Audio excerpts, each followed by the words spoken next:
بسم اللہ الرحمن الرحیم الحمد للہ رب العالمین والصلاة والسلام علی رسولہ الکریم اما بعد۔ مشاہدین کرام، السلام علیکم ورحمۃ اللہ وبرکاتہ۔ آج ہم آپ کے سامنے نعمت المنان سے ایک اہم مسئلہ لے کر حاضر ہوئے ہیں۔ مسئلہ ہے وجوب صوم کی شرطوں سے متعلق۔ آپ رحمہ اللہ سے سوال کیا گیا کہ رمضان کے روزوں کے وجوب کے لیے کیا کیا شرطیں ہیں۔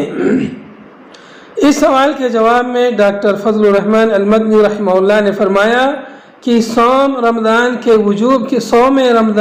وجوب کے لیے درج ذیل شرطیں ہیں۔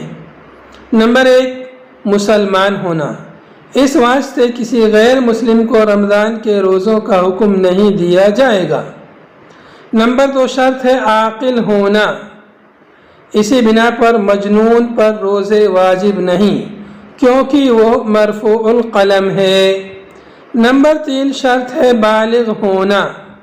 چنانچہ نابالغ بچوں اور بچیوں پر رمضان کے روزے فرض نہیں، البتہ جب وہ اتنے بڑے ہو جائیں کہ آسانی سے روزے رکھ سکتے ہوں تو انہیں اس کی ترغیب دے کر رکھوانا افضل ہے۔ نمبر 4 تندرست ہونا۔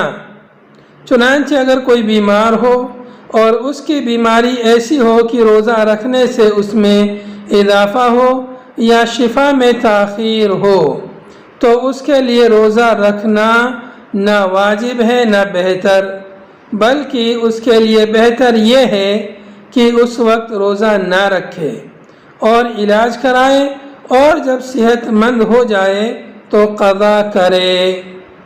نمبر 5 شرط ہے مقیم ہونا۔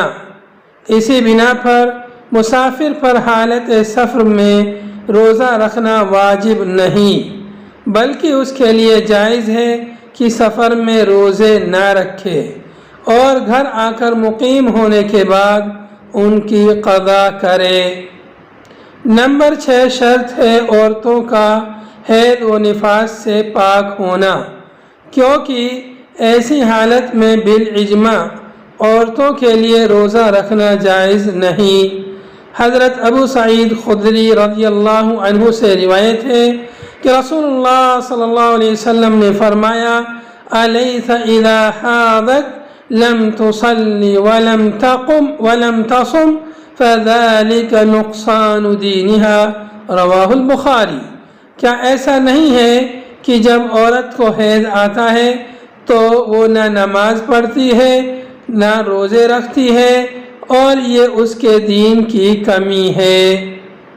اور حضرت عائشہ رضی اللہ عنہا فرماتی ہیں: كنا نحيض على عهد رسول الله صلى الله عليه وسلم ثم نطهر فيأمرنا بقضاء الصيام ولا يأمرنا بقضاء الصلاة، رواہ مسلم والترمذی واللفظ لہ۔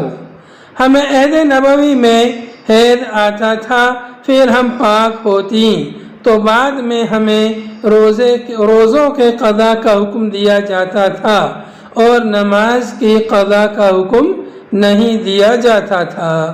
یہ چند شرطیں تھیں جو روزے سے متعلق تھیں۔ وآخر دعوانا ان الحمد للہ رب العالمین۔